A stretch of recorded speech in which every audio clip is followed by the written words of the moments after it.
Tiko Aryawardhana membantah tuduhan mantan istrinya, Howe, soal dugaan penggelapan dana sebesar 6,9 miliar rupiah. Saat masih menikah, Tiko dan Au membangun bisnis food and beverages yang pada akhirnya tutup pada tahun 2019. Akan tetapi, Tiko membantah seluruh tudingan mantan istrinya itu. Tiko menjelaskan bahwa seluruh dana itu digunakan untuk modal usaha, bukan digelapkan seperti yang dituduhkan oleh Au. Dalam pemeriksaan, Tiko menjelaskan bahwa dirinya tak memakai dana tersebut untuk kepentingan pribadi. Ia meyakinkan penyidik, seluruh dana itu digunakan untuk kepentingan perusahaan. Sebagai direksi, Pak Tiko menjelaskan bahwa aliran dana tersebut murni untuk kepentingan perusahaan dan tidak ada kepentingan pribadi, ujar Irfan. Jadi mungkin ada beberapa saksi dari vendor, supplier yang akan memberikan kesaksian bahwa benar pembayaran itu vendor supplier itu, sambungnya alih-alih penggelapan, kerugian bisnis tersebut muncul karena pemasukan perusahaan yang tidak stabil. Hingga pada akhirnya bisnis sampai ke tahapan angka pengeluaran melebihi jumlah atau nilai dari pemasukan yang berkesudahan dengan penutupan bisnis. Bukan penggelapan, perusahaan ini tidak pernah untung.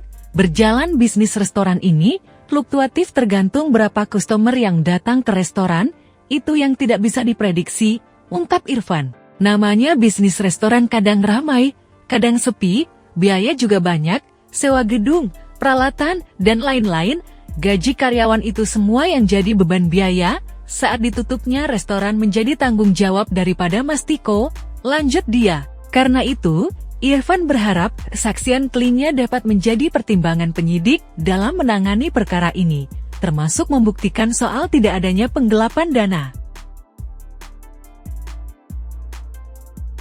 Tiko Aryawardhana membantah tuduhan mantan istrinya, Howe, soal dugaan penggelapan dana sebesar 6,9 miliar rupiah. Saat masih menikah, Tiko dan Au membangun bisnis food and beverages yang pada akhirnya tutup pada tahun 2019. Akan tetapi, Tiko membantah seluruh tudingan mantan istrinya itu. Tiko menjelaskan bahwa seluruh dana itu digunakan untuk modal usaha, bukan digelapkan seperti yang dituduhkan oleh Au.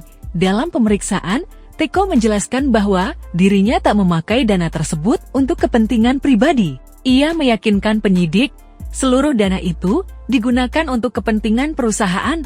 Sebagai direksi, Pak Tiko menjelaskan bahwa aliran dana tersebut murni untuk kepentingan perusahaan dan tidak ada kepentingan pribadi. Tribun X menghadirkan lokal menjadi Indonesia.